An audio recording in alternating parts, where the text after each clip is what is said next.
ஓம் ஸ்ரீ குருப்யோ நமஹ. ஹரிஹி ஓம். நித்யானந்தகரி வராபயகரி சௌந்தர்யரத்னாகரி निर्धूता किल घोरपावनकरी प्रत्यक्षमाहेश्वरी प्रालेयाचलवंशपावनकरी काशीपुराधीश्वरी भिक्षां देहि कृपावलम्बनकरी मातान्नपूर्णेश्वरी योगानन्दकरी रिपुक्षयकरी धर्मार्थनिष्ठाकरी चन्द्रार्कानलभासमानलहरी त्रैलोक्यरक्षाकरी सर्वैश्वर्यसमस्तवाञ्छितकरी काशीपुराधीश्वरी भिक्षां देहि कृपावलम्बनकरी मातान्नपूर्णेश्वरी उर्वी सर्वजनेश्वरी भगवती मातान्नपूर्णेश्वरी वेणी नीलसमानकुन्दलहरी नित्यान्नदानेश्वरी सर्वानन्दकरी सदा शुभकरी काशीपुराधीश्वरी भिक्षां देहि कृपावलम्बनकरी मातान्नपूर्णेश्वरी देवी सर्वविचित्ररत्नरचिता दाक्षायणी सुन्दरी वामे स्वादुपयोधरप्रियकरी सौभाग्यमाहेश्वरी भक्ताभीष्टकरी सदा शुभकरी काशीपुराधीश्वरी भिक्षां देहि कृपावलम्बनकरी मातान्नपूर्णेश्वरी अन्नपूर्णे सदा पूर्णे शङ्करः प्राणवल्लभे ज्ञानवैराग्यसिद्ध्यर्थं भिक्षां देहि च पार्वती माता च पार्वती देवी पिता देवो महेश्वरः बान्धवा शिवभक्ताश्च स्वदेशो भुवनत्रयम्. எல்லாருக்கும் நமஸ்காரம்.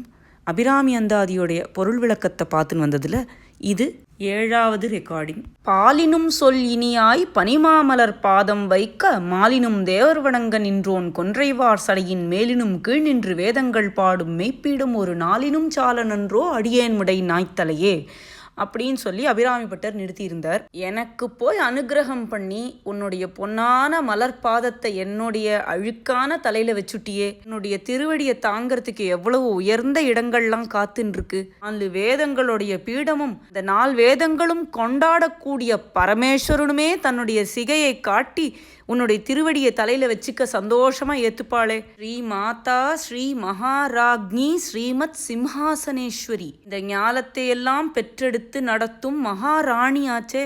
பட்டு வஸ்திரம் தரிச்சுண்டு நான மலர்பாதத்துல செம்பஞ்சு குழம்பெல்லாம் தடவின் இருக்கே, இவ்வளோ அழகா இருக்கே. சம்சார சுழல்ல மாட்டிண்டு பாவங்களே செய்து பாழ்நரக குழிக்கே அமிழும் கயவராகிய மனிதனத்துல வந்த என்னுடைய தலையில உன்னுடைய திருப்பாதத்தை வைக்கலாமா, அழுக்கா போயிடாதா? இப்படியெல்லாம் உணர்ச்சி மேலிட்டு சொல்லிட்டு தன்னை நாயேன் அப்படின்னும் சொல்லிக்கிறார். அபிராமி பட்டர்னு இல்லை, ரொம்ப பெரியவாலாம் இந்த நாய்ங்கிறத வார்த்தையை அடிக்கடி யூஸ் பண்ணியிருக்கா.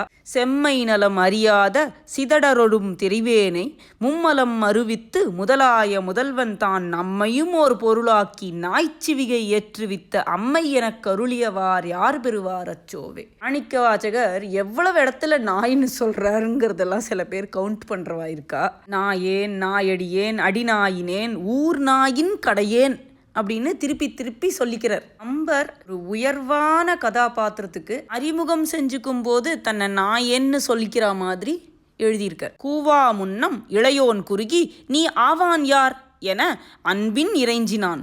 தேவா நின் கழல் சேவிக்க வந்தனன் நாவாய் வேட்டுவன் நாயடியேன் என்றான். லக்ஷ்மண சுவாமி திருவாயால தாயின் நல்லன் அப்படின்னு சொல்லப்பட்ட குஹன் தன்னை பத்தி இப்படி சொல்லிக்கிறதா எழுதியிருக்கார். அதே மாதிரி விபீஷணன் ஸ்ரீராமர் தனக்கு அடைக்கலம் கொடுத்துட்டார்னு தெரிஞ்சின்ற உடனே தன்னை பத்தி இப்படி சொன்னதா எழுதியிருக்கார். அஞ்சு என சிவக்கும் மென்கால் தேவியை பிரித்த பாவி வஞ்சனுக்கு இளைய என்னை வருக என்று அருள் செய்தானோ, தஞ்சு எனக் கருதினானோ, தாழ்சடை கடவுள் உண்ட நஞ்சு என சிறந்தேனன்றோ, நாயகன் அருளின் நாயேன். இப்படி எல்லா பெரியவாளும் சொல்லியிருக்கா. இழுக்குல புரளும் தன்மையுடைய குப்பையை கிளறி அதிலிருந்து உண்ணக்கூடிய ஜீவராசிங்கிறதுனால மாத்திரம் நாயைன்னு சொல்லிக்கலை.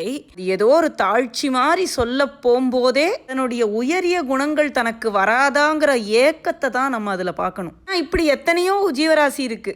பன்றியை சொல்லலாம். இப்படி சொல்லாம நாயின்னு சொல்லிக்கிறதுக்கு காரணம் அதனுடைய பக்தி விசுவாசம், complete surrender to it's master. இந்த லாயல்ட்டி தனக்கு வராதா அப்படிங்கிற ஏக்கத்தை தான் நம்ம அதில் பார்க்கலாம். இந்த வரிசையில் அபிராமி பட்டர் முடைநாற்றம் வீசக்கூடிய நாய்த்தலையாகிய என்னுடைய தலையில் உன்னுடைய அழகான பொன் திருவடியை வச்சுட்டியே அப்படின்னு ஒரு மாத்ருபாவத்தில் அம்பாள் கிட்ட சொல்றார். தொடர்ந்து 61வது பாடலை பார்க்கலாம். நாயேனையும் இங்கொரு பொருளாக நயந்து வந்து நீயே நினைவின்றி ஆண்டு கொண்டாய், நின்னை உள்ளவண்ணம் பேயே நறியும் அறிவு தந்தாய், என்ன பேறு பெற்றேன் தாயே மலைமகளே செங்கண்மால் திருத்தங்கச்சியே. இது ரொம்ப சுலபமான பாடல். மறுபடியும் பட்டர் பரம வினயத்தோட, ஹே மாதா ஹிமவான் பெற்றெடுத்த மலைமகளே செங்கண்மால் திரு தங்கச்சியே, இவந்த கண்களை உடைய புண்டரீகாட்சனான ஈமன் நாராயணனுடைய மரியாதைக்குரிய திரு தங்கச்சியே, தவம் செய்து அறியாத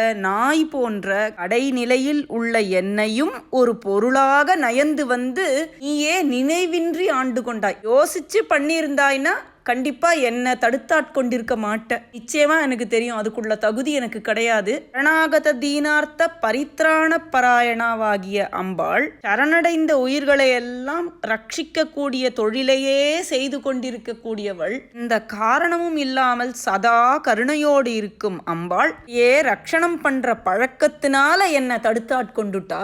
அவள் ஆராய்ந்து பார்த்து இவனை ஆட்கொள்ளலாமா கூடாதான்னு யோசிச்சா என்ன ஆட்கொள்றதுக்கு வாய்ப்பு இருக்கா தெரியாது. அவளுடைய ஸ்வரூபம் எப்படிப்பட்டது அப்படிங்கறத தெரிஞ்சுக்கிறதுக்குள்ள ஞானத்தை பேயனாகிய எனக்கு கூட தந்துட்டா. என்ன பேரு பெற்றேன் என்ன பேரு பெற்றேன்னு சந்தோஷப்பட்டுக்கிறார். கிருத்தஜ்ஞதா நன்றி அறிதல், வினயம் இதெல்லாம் தான் இந்த பாட்டுல இருக்கு. அடுத்த பாட்டுக்கு போலாம்.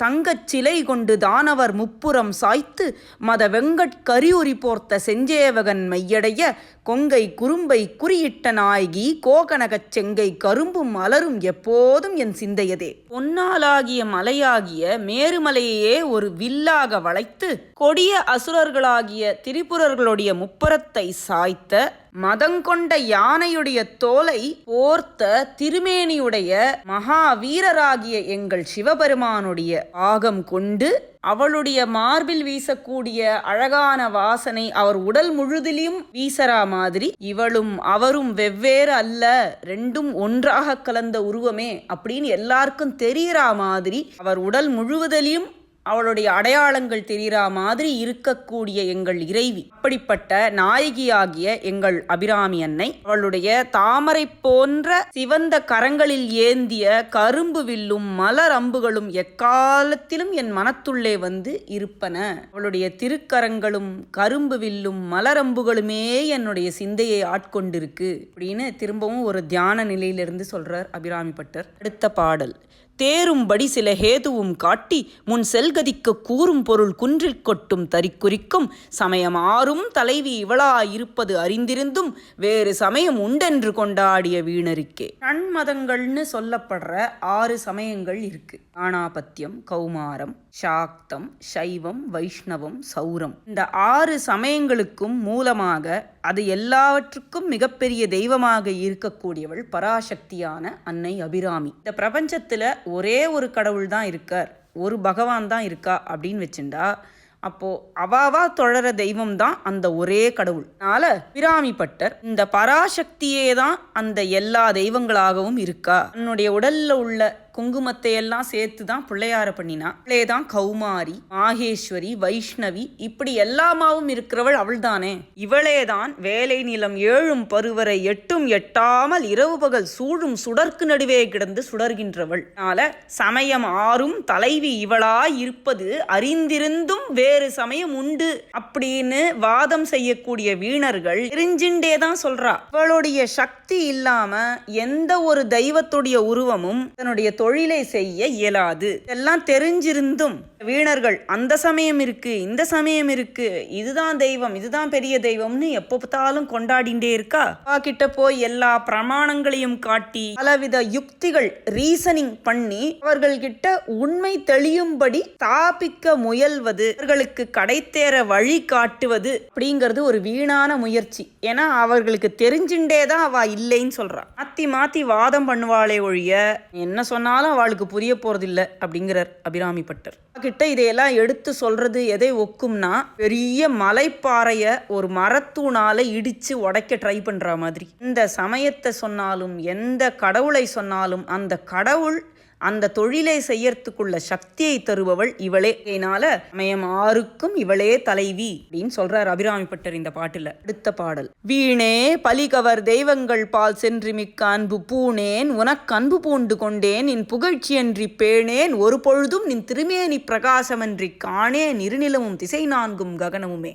உயிர் பலியை ஏத்துண்டு அனுகிரகம் செய்யக்கூடிய எத்தனையோ தெய்வங்கள் இருக்கா. இந்த மாதிரி தெய்வங்கள் கிட்ட வீணாக போய் நான் அன்பு பூண மாட்டேன். பலி கவர் தெய்வங்கள்னு சொன்னா உயிர் பலி மாத்திரம் இல்ல, செய்யக்கூடிய பிரார்த்தனை பிரசாதங்களுக்காக இறங்கி அவளுக்கு அனுகிரகம் செய்யக்கூடிய சிறிய தெய்வங்களை சொல்றாருன்னு வச்சுக்கலாம். இப்படி எந்த தெய்வங்கள் கிட்டையும் நான் அன்பு பூண மாட்டேன், உன்னிடம் மட்டுமே பரிபூர்ண அன்பு கொண்டுள்ளேன், என்னுடைய வாயால உன் புகழ்ச்சி இல்லாம வேற ஒரு தெய்வத்தையும் புகழ்ந்து பேச மாட்டேன். தெய்வம் இல்ல, ஒரு காரியம் ஆனும்னா எத்தனை பேரை ஸ்துதிக்கிறோம், ரொம்ப அனாவசியமா எத்தனையோ பேரோடைய ப்ளோட்டட் ஈகோவை ஸ்துதி பண்ணி ஜாஸ்தியாக்கி விட்டு விடுறோம். நம்ம ஏன் அப்படி பண்றோம்னா அதுல ஏதோ ஒரு லாபம் இருக்கு. இப்படி கீழான லாபங்களுக்காக போய் யாரையுமே ஸ்துதிக்க மாட்டேன், உன்னை மாத்திரம்தான் ஸ்துதிப்பேன் அப்படிங்கிறார். என்னுடைய திருமேனி பிரகாசம் இல்லாம வேற எதையும் நான் பார்க்க மாட்டேன் அப்படின்னு சொல்றார். என்னுடைய ஆத்மஸ்வரூபமாகவே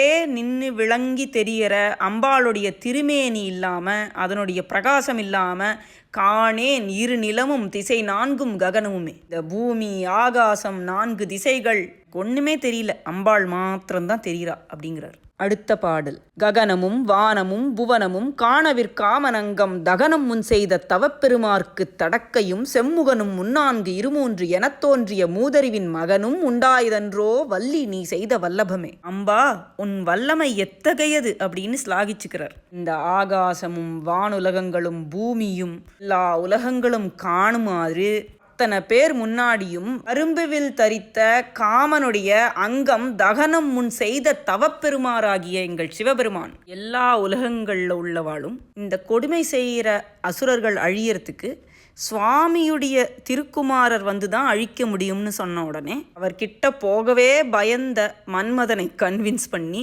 எப்போவுமே தவத்தில் இருக்கார் சுவாமி, மாதி நிஷ்டையிலேயே இருந்துன்னு இருக்கிற இந்த சுவாமி அம்பாளோடைய சேர்ந்த உடனே நம்மளை ரட்சிக்கக்கூடிய ஒரு திருக்குமாரர் பிறப்பர், அதனால அவர் மேல அம்பு விடுன்னு சொல்லி மன்மதனும் அம்பை விட ஆதிநிஷ்டை கலைஞ்ச உடனே காரணமாயிருந்த மன்மதனை நெற்றிக்கண்ணால எரிச்ச சுவாமி, அதாவது அப்படி தவத்தில் இருக்கிற அந்த சுவாமியோட ஒரு திருக்குமாரர் பிறக்கிறதுக்கு வழியே இல்லை, வாய்ப்பே இல்லை அப்படின்னு இருக்கிற ஒரு சூழ்நிலையில பேர்பட்ட பரமேஸ்வரனுக்கு விசாலமான திருக்கரங்களும் 6 திருமுகங்களும் 12 திருக்கைகளோட இந்த பரமேஸ்வரனுக்கு ஒரு திருக்குமாரரை உண்டாக்க வச்சியே விராமவல்லி உன்னுடைய வல்லபம் தானே இதெல்லாம், உன் பெருமைகள் அப்படின்னு சொல்றார். இந்த கந்த சஷ்டி சமயத்துல சுப்பிரமணிய சுவாமியோட ஜனனத்தை பத்தி சொல்ல கிடைச்ச அனுகிரகத்துக்கு அபிராமி பட்டருக்கு ஒரு நன்றியோட நமஸ்காரத்தை சொல்லிட்டு அடுத்த பாடலுக்கு போகலாம். வல்லபம் ஒன்றறியேன் சிறியேன்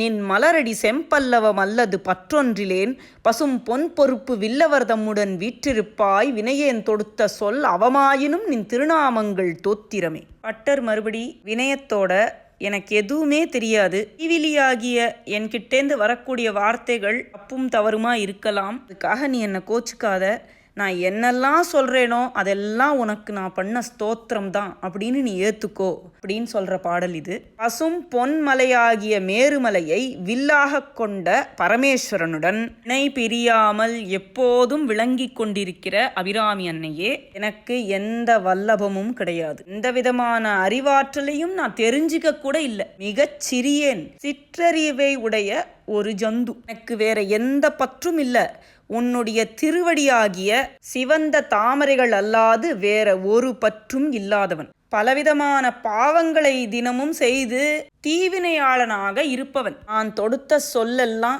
உயர்ந்த சொல்லாவா இருக்கும், அவையெல்லாம் பொருளில்லாத வீண் சொற்களாகவே இருந்தாலும் நடுல உன்னுடைய திருநாமங்களையும் சொல்லியிருக்கேனே, அதனால இதெல்லாம் ஸ்தோத்திரமாகவே நீ ஏத்துக்கோ. இப்படி நான் உனக்கு ஒரு ஸ்தோத்திரம் பண்ணினேன் பாடினேன்னு நினச்சிக்காம நாமஸ்மரணம் நாம சங்கீர்த்தனத்தோடைய பெருமையை இதில் அபிராமி பட்டர் நம்மளுக்கு சொல்கிறார்.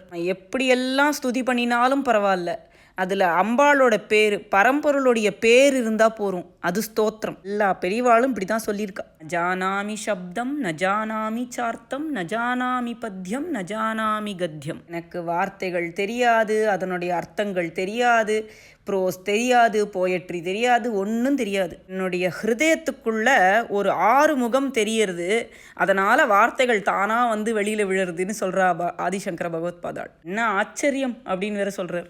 இப்படி சொன்ன உடனே எனக்கு ஒரு முக்கூர் லக்ஷ்மி நரசிம்மாச்சாரியார் சொன்ன ஒரு சின்ன கதை ஞாபகம் வருது. ஒரு இன்னசென்ட் பக்தர், பெரிய படிப்பறிவோ ஞானமோ இல்லை, அவருக்கு ஒரு நாளைக்கு விஷ்ணு சஹஸ்ரநாமம் படிக்கணும்னு ஆசை வந்தது. எடுத்து வச்சுட்டு ஏதோ தனக்கு தெரிஞ்ச மாதிரி படிக்க ஆரம்பிச்சார். அதில் அவர் படித்தார், அப்ரமேயோ ரிஷிகேஷ பத்மநாபோ அமரः பிரபு விஸ்வகர்மா மனுஸ்துவஷ்டா ஸ்தவிஷ்ட ஸ்தவிரோத்ருவஹ. படித்த உடனே தோணித்து, பத்மநாபோ மரப்பிரபுன்னு போட்டிருக்கே, ஓஹோ பகவான் வந்து மரத்துக்கெல்லாம் பிரபு அதான் போட்டிருக்கு போல இருக்கு அப்படின்னு சொல்லிட்டு ஆத்து பக்கத்திலே இருந்த ஒரு மரத்தை பார்த்துட்டு இதுலேயும் சுவாமி இருக்கார் அப்படின்னு சொல்லி டெய்லி அதை சுற்ற ஆரம்பிச்சாராம். பத்மநாபோ மரப்பிரபு பத்மநாபோ மரப்பிரபுன்னு சொல்லிகிட்டே சுற்றின்னு இருந்தாராம். ரொம்ப படித்த சான்ஸ்கிரிட் ஸ்காலர் அந்த பக்கமாக வந்தார். அஷடே, அது ஒன்றும் பத்மநாபோ மரப்பிரபுவும் இல்லை செடி பிரபுவும் இல்லை, அது பத்மநாபோ அமரப்பிரபு, தேவர்களுக்கெல்லாம் பிரபுன்னு அர்த்தம்டா, தப்பா விஷ்ணு சஹஸ்ரநாமம் சொல்லாதேன்னு சொல்லி திட்டிட்டு போயிட்டார். கேட்டுட்டு ரொம்ப சங்கடம் அந்த ஆளுக்கு. ஐயோ தப்பா சொல்லிட்டோமே, இதனால என்ன பாவம் வருமோ, சரி தேவர்களுக்கெல்லாம் பிரபுனா நான் எங்கே போய் தேவர்களை கண்டுபிடிக்கிறது, சரி அப்படி நம்மளுக்கு தெரிஞ்ச மாதிரி நம்ம சொல்லலாம்னு சொல்லிட்டு திருப்பி திண்ணையில் போய் பேசாமல் உட்காந்து டெய்லி பத்மநாபோ அமரப்பிரபுன்னு சொல்ல ஆரம்பிச்சாராம். பகவான் ஒரு நாளைக்கு அந்த சான்ஸ்கிரிட் ஸ்காலருடைய கனவுல போய் ஆசையா எனக்கு அந்த பக்தன் பண்ணின ஒரு பிரார்த்தனையை கெடுத்துட்டியே, பெருசா ஏதோ படிச்சிருக்கோம்னு கர்வத்தோட இருக்கியே, நீ எல்லாம் விஷ்ணு புராணம் படிச்சது இல்லையா, புவனானி விஷ்ணு வனானி விஷ்ணு ஜோதிம்ஷி விஷ்ணு, எல்லா உலகங்களும் பூமி பூராவும் விஷ்ணு, காடுகளெல்லாம் விஷ்ணு, எல்லா ஒளி ஸ்வரூபங்களும் விஷ்ணு, நான் தானே இருக்கேன் அந்த மரத்துக்குள்ளேயும். அந்த பக்தன் பிரியத்தோட எனக்கு செய்த அந்த எளிய பிரார்த்தனையை எதிர்பார்த்து தினமும் அந்த மரத்துக்குள்ள நான் தானே இருந்து காத்துன்னு இருந்தேன். ஒன்னாலான புண்ணியம், அந்த பக்தன் டெய்லி பண்ணிட்டு இருந்த ஒரு ஆசையான பிரார்த்தனையை நிறுத்திட்டானே, நீ யாருடா அவன் என் பக்தனை போய் தடுக்கிறது, அவன்கிட்ட போய் மன்னிப்பு கேளு, போய் மறுபடியும் பண்ண சொல்லு அந்த பிரார்த்தனையை அப்படின்னு பகவான் கோச்சுக்க, இந்த சம்ஸ்கிருத பண்டிதர் திரும்பி போய் அந்த பக்தர்கிட்ட மன்னிப்பு கேட்டு நீ மரப்பிரபுனே சொல்லுப்பா அப்படின்னு சொல்லி அந்த பிரார்த்தனையை கண்டினியூ பண்ண சொன்னாராம். சிற்றறிவை உடைய நமக்கு ஞானமே சொரூபமா இருக்கிற பரம்பொருளை வேண்டிக்க தெரியாது. இருந்தாலும் எவ்வளோ தப்பும் தவறுமா நம்ம பண்ணினாலும் இதயத்துக்குள்ள அம்பாளுடைய அன்பு இருந்ததுன்னா அவமான சொல்கள் சொன்னாலுமே அந்த திருநாமங்களை ஸ்தோத்திரமா அவள் எடுத்துப்பா. அதான் இங்கே அபிராமி பட்டர் நமக்கு சொல்றார். இந்த இடத்துல கீ இன்ஃபர்மேஷன் என்னன்னு கேட்டால், உள்ள ஹிருதயத்துக்குள்ள பரிசுத்தமான அன்பு இருக்கணும் பரம்பொருள் மேலே. உங்களுடைய இன்டென்ஷன் வேற ஏதாவது இருந்தாலும் வார்த்தைகள்லாம் தப்பாக சொல்லக்கூடாது தான். ஆனால் அன்பாக சொன்னால் எந்த வார்த்தைகளும் ஸ்தோத்திரமாகும். பரமேஸ்வரனை திட்டி திட்டி நிந்தாஸ்துதி பண்ணியே பாடியிருக்கார் எத்தனையோ பாட்டு சுந்தரமூர்த்தி நாயனார். கேட்டு அந்த குஷியில் அவரை திருப்பி அதே மாதிரி பாட வைக்கிறதுக்காக பரமேஸ்வரனும் அவரை அந்த பாடுபடுத்தியிருக்கார். அதனால் வார்த்தைகள் முக்கியம் இல்லை, இன்டென்ஷன் தான் முக்கியம். அவகிட்ட நம்ம பெருமையை காமிச்சிக்கிறதுக்காகவோ இல்லை வேற எந்த ஒரு குறிக்கோளுக்காகவோ நம்ம தப்பும் தவறுமா சொன்னால் தப்பு தான். இதயத்தில் அன்போடு சொன்னால் அம்பாள் எல்லாத்தையும் ஏற்றுப்பா. இதை ரொம்ப ரொம்ப பெரியவாள்லாம் உங்களுடைய வாழ்க்கையில் நடந்து நிரூபித்து காட்டியிருக்கா. அண்ணப்ப நாயனார் ஒரு தலை சிறந்த உதாரணம். ஆதிசங்கர பகவத் பாதாள் சிவானந்த லஹரி அப்படிங்கிற ஒரு அற்புதமான பக்தி கிரந்தம் பண்ணியிருக்கா. இதில் பக்தியோட சிறப்பை பற்றி சொல்லிட்டு வரும்போது கண்ணப்ப நாயனாரை ஒரு திருஷ்டாந்தமாக எடுத்து அவரோட சரித்திரத்தை பக்தியோடைய பெருமையாக சொல்கிறா. மார்காவர்த்தித பாதுகா பசுபதேஹே அங்கஸ்ய கூர்ச்சாயதே கண்டூஷாம்புநிஷேச்சனம் புரரிபோः திவ்யாபிஷேகாயதே கிஞ்சித் பக்ஷித மாம்சசேஷ கபலம் நவ்யோபஹாராயதே பக்தி கிம் ந கரோத்யஹோ வனச்சரோ பக்தாவதம் சாயதே. இப்படி சொல்றா பகவத் பாதாள். கண்ணப்ப நாயனார் காட்டுக்குள்ள அலைஞ்சு திரிஞ்சுட்டு இருக்கும்போது ஒரு கரடியை பார்க்குறார். அதை வேட்டையாட அதை துரத்திண்டு போகும்போது அது அங்கே இங்கே ஓடி ஒரு புதருக்கிட்ட போய் மறைஞ்சு போயிடுறது. அதை தேடிண்டு வந்த கண்ணப்ப நாயனார் காட்டுக்குள்ள புதருக்கிடையில ஒரு சிவலிங்கம் இருக்கிறத பார்த்து அது மேலே பரிபூர்ணமாக பக்தி கொண்டு விடுறார். அவருக்கு சிவலிங்கம்னா என்னன்னு கூட தெரியுமான்னு தெரியல. ஆனால் அவரோட ஹிருதயத்துக்குள்ளேந்து ஒரு அன்பு வந்து அவரை பரிபூர்ணமாக ஆட்கொண்டு விடுறது. காட்டுக்குள்ளே இருக்கிற சிவலிங்கம் இல்லையா, அதனால் அது மேலே பேர்ட்ஸோட ட்ராப்பிங்கோ இல்லை ஏதோ ஒரு அழுக்கோ சேரோ எல்லாம் இருந்திருக்கும். என்னன்னா சுரண்டி எடுக்கலான்னு பார்த்தா வாகா ஒன்றுமே கிடைக்கல. தன்னுடைய செருப்பையே கழட்டி நன்னா தேய்ச்சி சுத்தம் பண்ணி அதை அலம்பி குளிப்பாட்டணுமே, அந்த சிவலிங்கத்துக்கு ஏதாவது சாப்பிட கொடுக்கணுமேனு ஒரு ஆசை வந்து அங்கேருந்து கிளம்பி போய் எங்கேருந்தோ கொஞ்சம் மாம்சத்தை எல்லாம் எடுத்து அது நன்னா சாஃப்டாக இருக்கா, சுவாமிக்கு பக்ஷணம் பண்ணால் நன்னா இருக்குமான்னு கொஞ்சம் கடித்து நன்னா சாப்பிட்டு பார்த்து நன்னா இருக்குன்னு சொல்லி திரும்பி போகிற வழியில் சுவாமியை குளிப்பாட்டத்துக்கு தண்ணி எடுத்துக்கலையேன்னா ஒரு கையில் வில்லு அம்பு ஒரு கையில் மாம்ச பக்ஷணம், நடுவில் கொஞ்சம் மலையெல்லாம் ஏறி வேற போனோம். அதனால் கொஞ்சம் தண்ணியை தன்னோட வாயிலேயே அள்ளி எடுத்துக்கிறார். தன்னுடைய வாயால் கொண்டு போன தண்ணியால் அபிஷேகம் பண்ணி தான் கடித்து பாக்கி வச்ச அந்த மாம்சத்தை நைவேத்தியம் பண்ணி மிகுந்த பிரியத்தோட உபச்சாரம் பண்ணுறார் சுவாமிக்கு. அதுலேருந்து 6 நாளைக்குள்ள அவருக்கு முக்தி. இந்த கதையும் எல்லாருக்கும் தெரியும். சுவாமியோட ஒரு கண்ணிலேருந்து ரத்தம் வரதை பார்த்து தன்னோட ஒரு கண்ணையே சுவாமிக்கு பிடுங்கி எடுத்து அப்பி இன்னொரு கண்லேருந்தும் ரத்தம் வரதை பார்த்து இன்னொரு கண்ணையும் பிடுங்கி எடுக்க போய் அப்புறம் எங்கே அப்பனும் தெரியாமல் ஆயிடுமேனு தன்னுடைய காலையே எடுத்து சுவாமியோட திருக்கண்ணு மேலே வச்சு அப்படியே தன்னுடைய அம்பால் இன்னொரு கண்ணையும் பிடுங்க போகும்போது தான் கண்ணப்பா நிறுத்துன்னு சொல்லி தடுத்தாட்கொண்டார் சுவாமி. இதையெல்லாம் தான் பகவத் பாதாச்சாரியா இந்த அற்புதமான சிவானந்த லஹரி ஸ்தோத்திரத்தில் சொல்றா. வழியெல்லாம் நடந்து தேய்ந்த பாதுகை பசுபதே உன் அங்கங்களை சுத்தம் பண்ணக்கூடிய ஒரு டஸ்டிங் பிரஷ்ஷா உபயோகப்படும். ஹே திரிபுரங்களை எரித்த பிரபோ, வாயில எச்சிலோட கலந்து ரொப்பிண்டு வந்த தண்ணி திவ்யமான கங்காஜல அபிஷேகம் மாதிரி உனக்கு ஆகும். கொஞ்சம் வாயால கடித்து எச்சல் பண்ணின மாம்ச பக்ஷணம் உனக்கு பிடித்தமான நைவேத்தியம் கூட ஆகும். இந்த பக்திங்கிறது என்னெல்லாம் தான் பண்ணாது. ஆட்டில் அலைந்து திரியக்கூடிய ஒரு வனச்சரன், ஒரு வேடன், பக்தர்கள்லேயே சிறந்த பக்த சிகாமணி என்று போற்றப்படுவானே. சாதாரணமா எல்லாரும் மட்டம்னு சொல்லி ஒதுக்கக்கூடிய எல்லா பொருட்களும் உனக்கு உகந்த திவ்ய உபச்சாரமா ஆகும்னா அது பக்தியோட பெருமைதானே அப்படின்னு சொல்றார். இந்த வல்லபம் ஒன்றறியேன் சிறியேன் பாடல் என் மனதுக்கு ரொம்ப உகந்த ரொம்ப பிடித்த பாடல். பக்தியோட எசன்ஸ் பூரா அந்த பாட்டில் இருக்கிறதா எனக்கு தோணும். அப்படி இருக்கும்போதே, அப்படி அந்த ஸ்லோகத்தை சொல்லி வேண்டிக்கும் போதே கையோட நமக்கு வினயத்தையும் ஊட்டி விட்டுடும் அந்த பாட்டு. ஏன்னா அந்த ஸ்தோத்திரத்தை ரச்சனம் பண்ண அபிராமி பட்டர் துளி கூட கர்வமே இல்லாம, அற்புதமான பாட்டெல்லாம் நம்ம பாடினோமேன்ற எண்ணமே இல்லாம, என்னுடைய நாத்தங்கு புன்மொழிகள் அவமான வார்த்தைகளாக தான் இருந்திருக்கணும், ஆனால் உன்னுடைய திவ்ய நாமங்களும் அதில் இருக்கிறதுனால இதை நீ ஸ்தோத்திரமாக எடுத்துக்கோன்னு ஒரு வேண்டுகோளாக அம்பாள் கிட்ட வைக்கிறார். ஒரு அத்தாரிட்டேட்டிவாக கூட சொல்கிறதில்ல. எடுத்த உடனே வல்லபம் ஒன்று அறியேன், கல்வி ஆற்றல் இல்லை, எந்த விதமான சாமர்த்தியமும் இல்லை, அறிவில்லை, ஞானம் இல்லை, எனக்கு ஒன்றுமே தெரியாது, நீயே பரம்.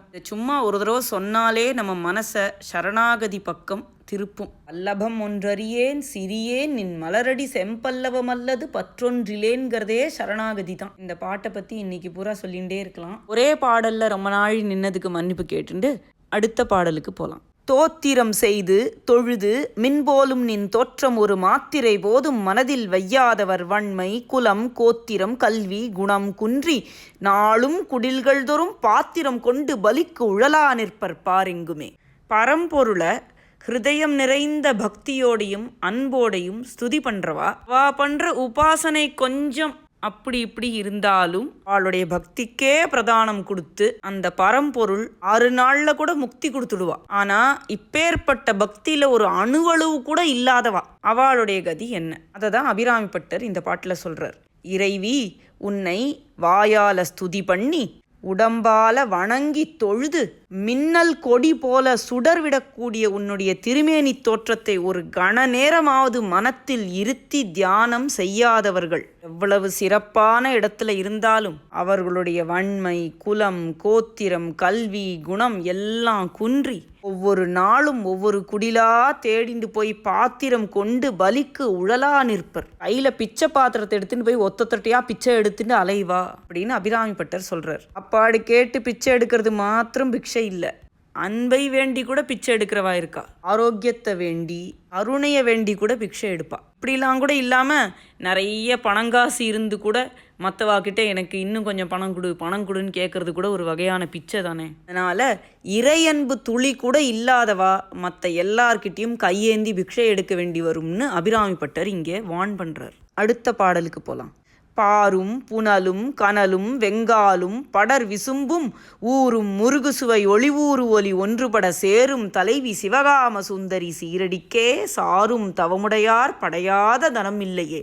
இந்த பாட்டுல அபிராமி அன்னைன்னு சொல்லி வேண்டிக்காம சிவகாம சுந்தரியுடைய சீரடியை தொழணும்னு சொல்றார். இந்தாதி ஆரம்பிக்கும் போதே தில்லை ஊரர்த்தம் வாகத்து உமை மைந்தனேன்னு தானே சொன்னார். அந்த நடராஜ பெருமானுடைய பாகம் கொண்ட சிவகாம சுந்தருடைய திருவடிகளை தொழணும். அவள் எப்படிப்பட்டவள்? பஞ்சபூத ஸ்தலங்கள்ல ஒரு முக்கியமான ஸ்தலமா இருக்கப்பட்ட சிதம்பரத்தை ஆளும் சபாநாயகராகிய சிதம்பரேஸ்வரருடைய திருமனையாள் அப்படிங்கிறதுனால இந்த ஸ்லோகத்துல அபிராமி பட்டர் எப்படி பஞ்சபூதங்கள்லையும் அவ கலந்து தெரியறா அப்படின்னு சொல்லி ஆரம்பிக்கிறார். இந்த பூமியிலையும் நீர்நிலைகளிலும் அக்னி காற்று ஆகாசம் இப்படி எல்லாத்திலையும் கலந்து இருக்கக்கூடிய வாசனையாகவும் சுவையாகவும் ஒளியாகவும் பரிசமாகவும் சத்தமாகவும் இப்படி 5 பூதங்களையும் வியாபித்து நிற்கக்கூடிய சிவகாம சுந்தரியுடைய சீரடியை சார்ந்து வாழும் தவம் உடையவர்கள்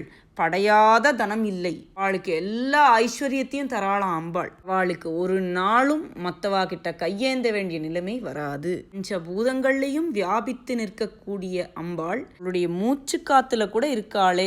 சுலபமா கிடைக்கக்கூடிய அம்பாளுடைய திருவடிகளை எப்போதும் சேருங்கள் அப்படின்னு அபிராமி பட்டர் சொல்றார். அடுத்த பாடல். இந்த பாடலுக்குள்ள போறதுக்கு முன்னாடி ஒரு சில வார்த்தைகள். நான் முதல்ல தெரிஞ்சின்ற அபிராமி அந்தாதி பாடல் இந்த பாடல் தான். நான் இல்லை, எல்லாருக்குமே ஓரளவு தெரிந்திருக்கக்கூடிய பாடல். அபிராமி அந்தாதியே படிக்காதவா கூட இந்த பாட்டை படிச்சிருப்பா. கொஞ்ச நாள் முன்னாடி ஒரு கியூரியாசிட்டினால ஒரு அபிராமி அந்தாதி விளக்க உரை புஸ்தகம் நான் வாங்கினேன். அந்த புஸ்தகத்துல இந்த பாடலை பத்தி மிக முக்கியமான பாடல் அப்படிங்கிறது தான் டைட்டில்.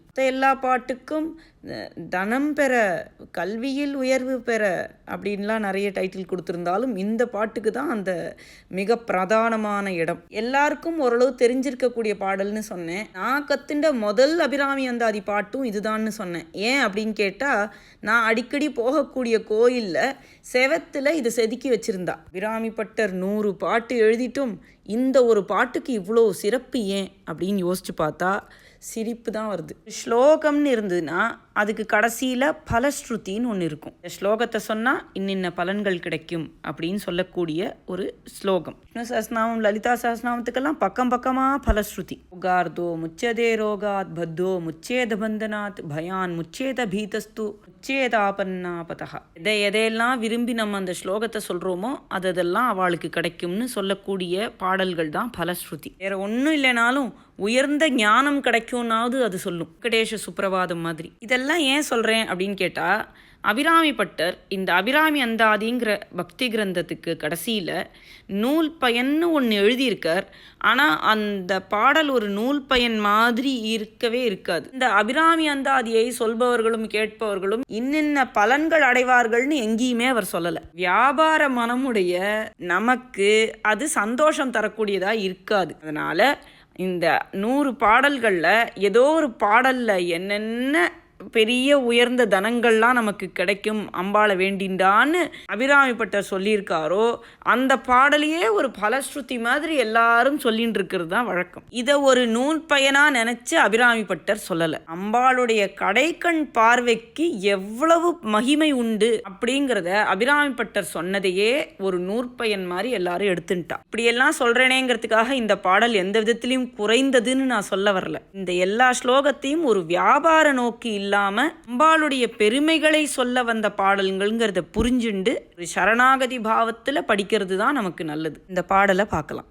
தனம் தரும், கல்வி தரும், ஒரு நாளும் தளர்வரியா மனம் தரும், தெய்வ வடிவும் தரும், நெஞ்சில் வஞ்சமில்லா இனம் தரும், நல்லன எல்லாம் தரும், அன்பர் என்பவர்க்கே கனம் தரும் பூங்குழலாள் அபிராமி கடைக்கண்களே. வாசனை மிகுந்த மலர்களை சூடிய கருத்த மேகத்தை போன்ற அடர்ந்த கூந்தலை உடைய அபிராமி அன்னையின் கடைக்கண்கள் அவளை தொழக்கூடிய அன்பர்களுக்கு, அன்பர் என்பவர்க்கே பலவிதமான நன்மைகளை தரும். என்னென்ன நன்மைகளை அவளுடைய கடைக்கண்கள் தரும்னு கேட்டால், தனம் தரும், எல்லா விதமான ஐஸ்வர்யத்தையும் தரும், கல்வியை தரும், ஒரு நாளும் தளர்வரியா மனம் தரும்.